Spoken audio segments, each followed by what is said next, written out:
special chapter out of Harry Potter and the Deathly Hallows. And that special chapter is JK Rowling's favorite chapter, chapter 34, The Forest Again. And this is her favorite chapter of all the Harry Potter books, so we thought it would be fitting to read this one for you guys.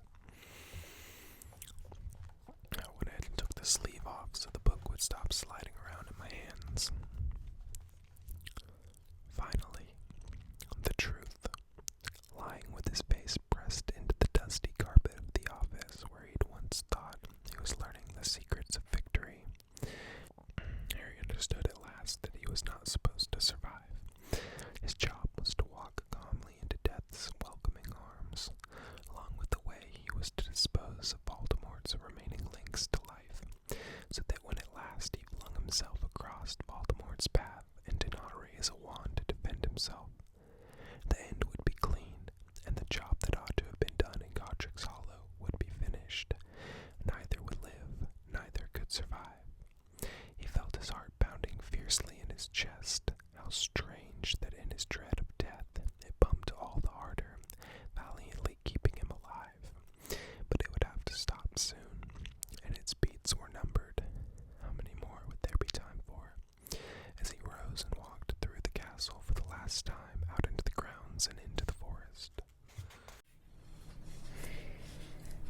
Terror washed over him as he lay on the floor, with that funeral drum pounding inside him.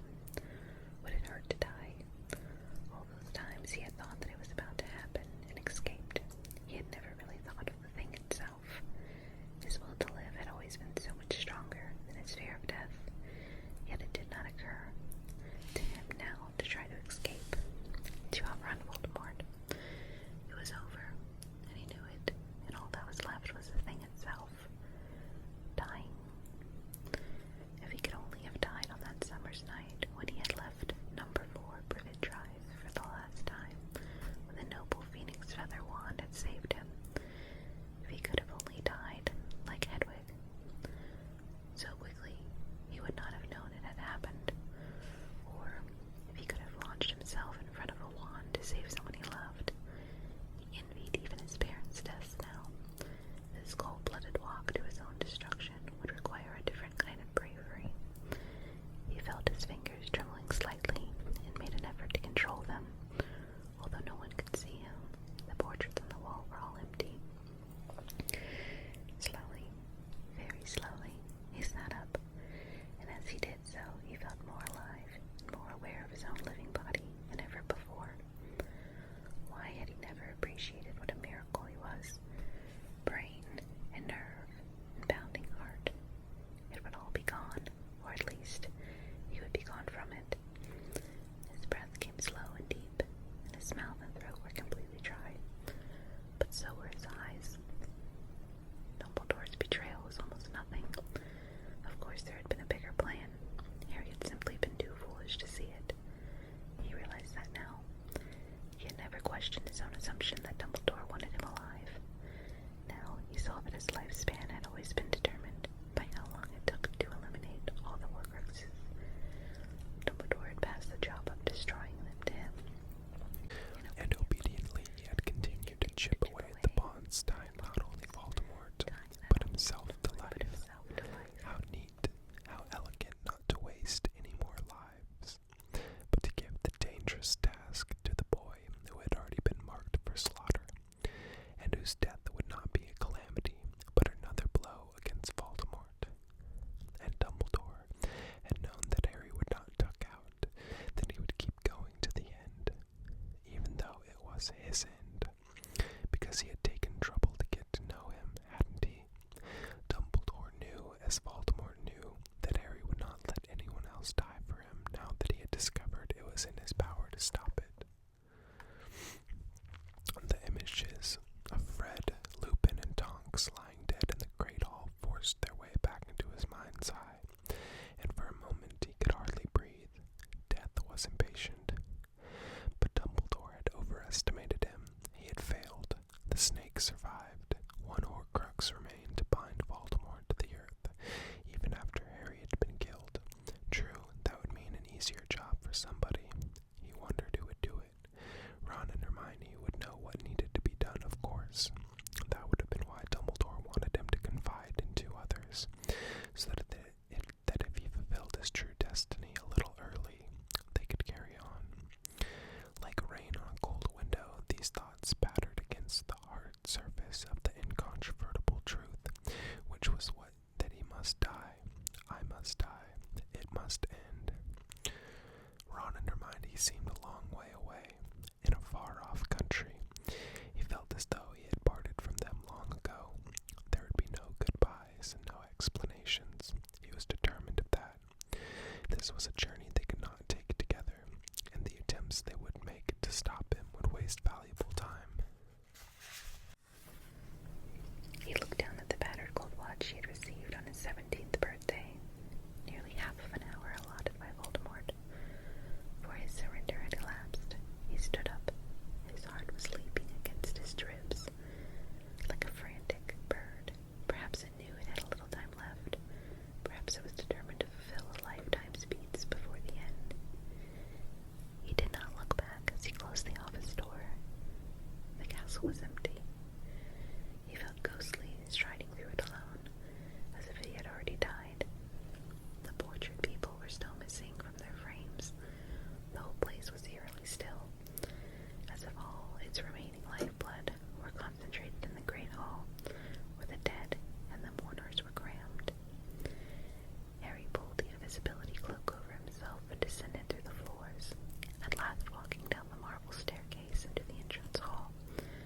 Perhaps some tiny part of him hoped to be sensed, to be seen, to be stopped, but the cloak was, as ever, impenetrable, perfect, and he reached the front doors easily. Then Neville nearly walked into him. He was one half of a bear that was carrying a body in from the grounds. Harry glanced down and felt another dull blow to his stomach. Colin Creevey, though underage, must have sneaked back just as Malfoy, Crabbe, and Goyle had done. He was tiny and deaf. You know what? I can manage him alone, Neville, said Olive Wood. And he heaved Colin over his shoulder in a fireman's lift and carried him into the great hall. Neville leaned against the door frame for a moment and wiped his forehead with the back of his hand. He looked like an old man. Then he set off down the steps again, into the darkness, to recover more bodies. Harry took one glance back at the entrance of the great hall. People were moving around, trying to comfort each other, drinking, kneeling beside the dead, but he could not see any of the people he loved. No hint of Hermione, Ron, Ginny, or any other of the Weasleys. No Luna. He felt he would have given all the time remaining to him just for one last look at them. But then would he ever have the strength to stop looking? It was better like this. He moved down the steps and out into the darkness. It was nearly 4 in the morning, and the deadly stillness of the grounds felt as though they were holding their breath, waiting to see whether he could do what he must. Harry moved toward Neville, who was bending over another body. Neville, blimey, Harry, you nearly gave me heart failure. Harry had pulled off the cloak. The idea had come to him out of nowhere, born out of a desire to make absolutely sure. Where are you going, alone? Neville asked suspiciously. It's all part of the plan, said Harry. There's something I've got to do. Listen, Neville. Harry, Neville looked suddenly scared. You're not thinking of handing yourself over, are you? No, Harry lied easily. Of course not. This is something else, but I might be out of sight for a while. You know Voldemort's snake, Neville? He's got a huge snake. Calls it Nagini. I've heard, yeah. What about it? It's got to be killed. Ron and Hermione know that, but just in case they... The awfulness of that possibility smothered him for a moment. It made it impossible to keep talking, but he pulled himself together again. This was crucial. He must be like Dumbledore. Keep a cool head. Make sure there were backups. Others to carry on. Dumbledore had died knowing that 3 people still knew about the Horcruxes. Now Neville would take Harry's place. There would still be 3 in the secret. Just in case they're busy and he had the chance.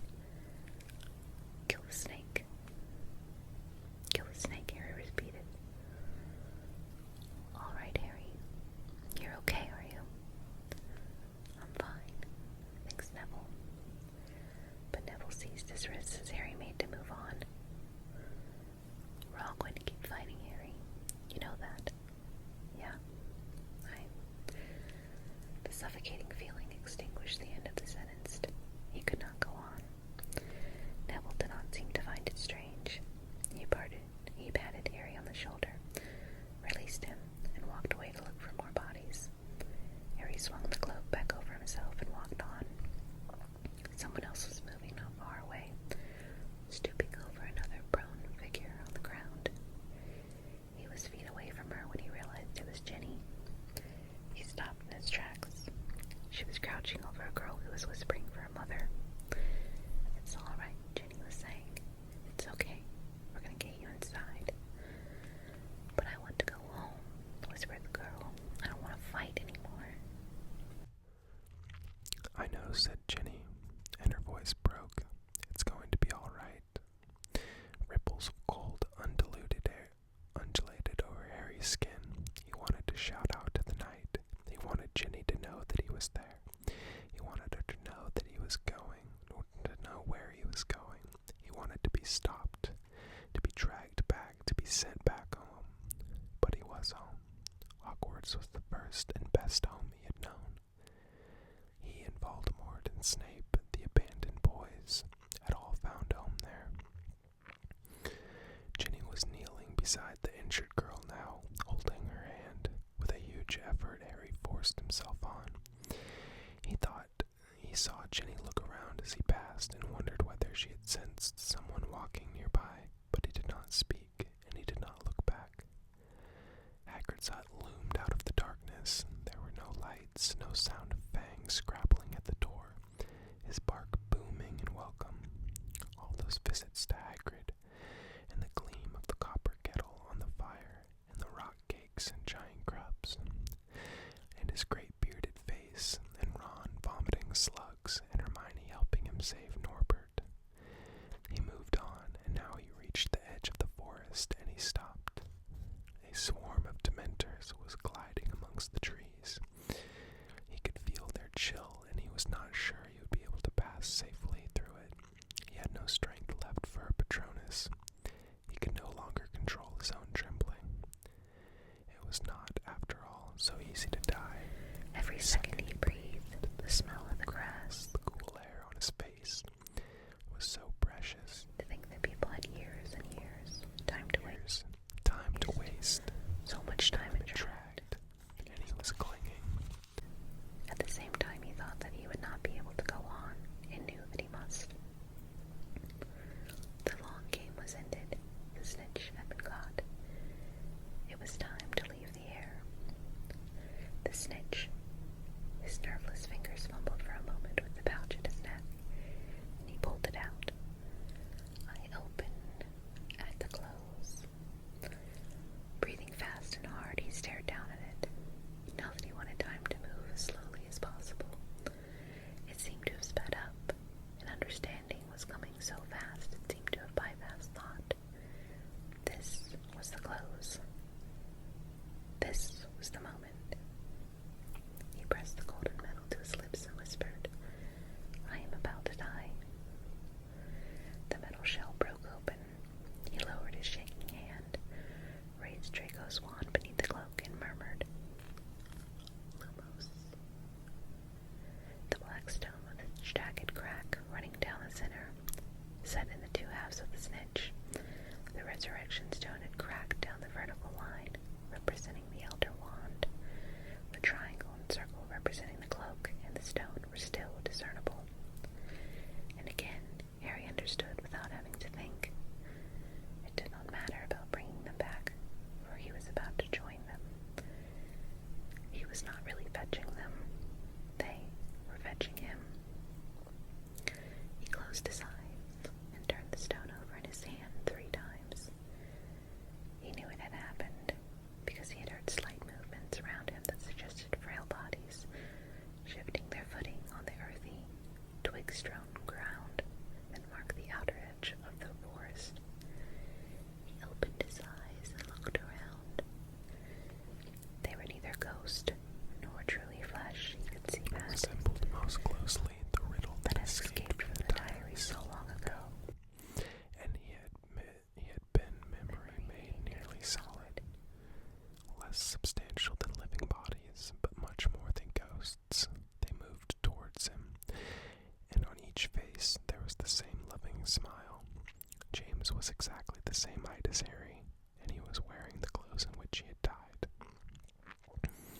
and his hair was untidy and ruffled, and his glasses were a little lopsided like Mr. Weasley's. Sirius was tall and handsome, and younger by far than Harry had seen him in life. He loped with an easy grace, his hands in his pockets and a grin on his face. Lupin was younger too, and much less shabby, and his hair was thicker and darker.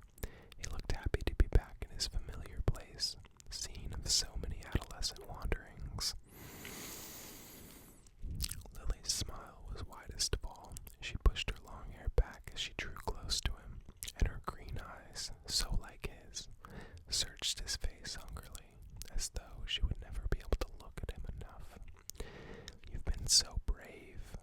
He could not speak. His eyes feasted on her, and he thought that he would like to stand and look at her forever, and that would be enough. "You're nearly there," said James. "Very close. We are so proud of you. Does it hurt?" The childish question had fallen from Harry's lips before he could stop it. "Dying? Not at all," said Sirius, quicker and easier than falling asleep. "Get over," said Lupin. "I didn't want you to die," Harry said. These words came without his volition. "Any of you. I'm sorry." He addressed Lupin more than any of them, beseeching him. "Right after you'd had your son, Remus, I'm sorry." "I'm sorry too," said Lupin. "Sorry I will never know him, but he will know why I died, and I hope he will understand. I was trying to make a world in which he would live a happier life." A chilly breeze that seemed to emanate from the heart of the forest lifted the hair at Harry's brow. He knew that they would not tell him to go. Then it would have to be his decision. "You'll stay with me?" "Until the very end," said James. "They won't be able to see you?" asked Harry.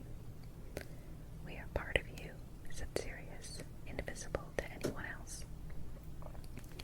Harry looked at his mother. "Stay close to me," he said quietly, and he set off. The Dementor's chill did not overcome him. He passed through it with his companions, and they acted like to him, and together they marched through the old trees that grew closely together. Their branches tangled, their roots gnarled and twisted underfoot. Harry clutched the cloak tightly around him in the darkness, traveling deeper and deeper into the forest, with no idea where exactly Voldemort was, but sure that he would find him. Beside him, making scarcely a sound, walked James, Sirius, Lupin, and Lily, and their presence was his courage, and the reason he was able to keep putting one foot in front of the other. His body and mind felt oddly disconnected now, his limbs working without conscious instruction, as if he were passenger, not driver in the body he was about to leave. The dead who walked beside him through the forest were much more real to him now than the living back at the castle. Ron, Hermione, Ginny, and all the others were the ones who felt like ghosts as he stumbled and slipped towards the end of his life, towards Voldemort. A thud and a whisper. Some other living creatures had stirred close by. Harry stopped under the cloak, peering around, listening, and his mother and father, Lupin and Sirius, stopped too. "Someone there," came a rough whisper close at hand. "He's got an invisibility cloak. Could it be?" Two figures emerged from a nearby tree. Their wands flared, and Harry saw Yaxley and Dolof peering into the darkness directly at the place Harry, his mother, and father, and Sirius and Lupin stood. Apparently, they could not see anything. "Definitely heard something," said Yaxley. "Animal, do you reckon?" "That head case Hagrid kept a whole bunch of stuff in here," said Dolof, glancing over his shoulder. Yaxley looked down at his watch. "Time's nearly up. Potter's had his hour. He's not coming." And he was sure he'd come. "He won't be happy." "Better go back," said Yaxley. "Find out what the plan is now." He and Dolof turned and walked deeper into the forest. Harry followed them, knowing that they would lead him exactly where he sideways, and his mother smiled at him, and his father nodded encouragement. They had traveled on mere minutes when Harry saw light ahead. Then Yaxley and Dolov stepped out into the clearing that Harry knew had been the place where the monstrous Aragog had once lived. The remnants of his vast web were still here, but the swarm of descendants he had spawned had been driven out by the Death Eaters to fight for their cause. A fire burned in the middle of the clearing, and its flickering light fell over the crowd of completely silent, watchful Death Eaters. Some of them were still masked and hooded. Others showed their faces.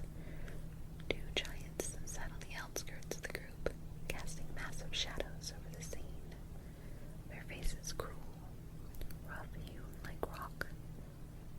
Harry saw Fenner, skulking, chewing his long nails. The great blonde Raoul, defeated and terrified, was dabbing at his bleeding lip. He saw Lucius Malfoy, who looked defeated and terrified, and Narcissa, whose eyes were sunken and full of apprehension. Every eye was fixed upon Voldemort, who stood with his head bowed, and his white hands folded over the Elder Wand in front of him.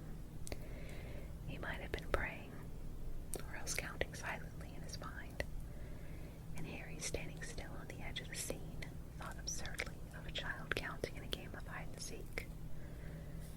Behind his head, still swirling and coiling, the great snake Nagini floated in her glittering, charmed cage like a monstrous halo. When Dolov and Yaxley rejoined the circle, Voldemort looked up. "No sign of him, my lord," said Dolov. Voldemort's expression did not change. The red eyes seemed to burn in the firelight. Slowly he drew the Elder Wand between his long fingers. "My lord," Bellatrix had spoken. She sat closest to Voldemort, disheveled, her face a little bloody, but otherwise unharmed. Voldemort raised his hand to silence her, and she did not speak another word, but eyed him in worshipful fascination. "I thought he would come," said Voldemort, in his high, clear voice, his eyes on the leaping flames. "I expected him to come." Nobody spoke. They seemed as scared as Harry, whose heart was now throwing itself against his ribs, as though determined to escape the body he was about to cast aside. His hands were sweating as he pulled off the invisibility cloak and stuffed it beneath his robes. His wand, he did not want to be tempted to fight. "I was, it seems, mistaken," said Voldemort. "You weren't." Harry said it loudly as he could, with all the force he could muster. He did not want to sound afraid. The resurrection stone slipped from between his numb fingers, and out of the corner of his eyes he saw his parents, Sirius and Lupin, vanish as he stepped forward into the firelight. At that moment he felt that nobody mattered but Voldemort. It was just the two of them. The illusion was gone as soon as it had come. The giants roared as the Death Eaters rose together. There were many cries, gasps, even laughter. Voldemort had frozen where he stood, but his red eyes had found Harry, and he stared as Harry moved towards him with nothing but fire between them. Then a voice yelled, "Harry, no!" He turned. Hagrid was bound in trust and tied to a nearby tree. His massive body shook the branches overhead as he struggled, desperate. "No, no, Harry, what are you?" "Quiet," shouted Raoul, and with a flick of his wand, Hagrid was silenced. Bellatrix, who had leapt to her feet, was looking eagerly from Voldemort to Harry, her breast heaving. The only things that moved were the flames and the snake, coiling and uncoiling in the glittering cage behind Voldemort's head. Harry could feel his wand against his chest, but he made no attempt to draw it. He knew that the snake was too well protected, knew that if he managed to point the wand at Nagini, 50 curses would hit him first, and still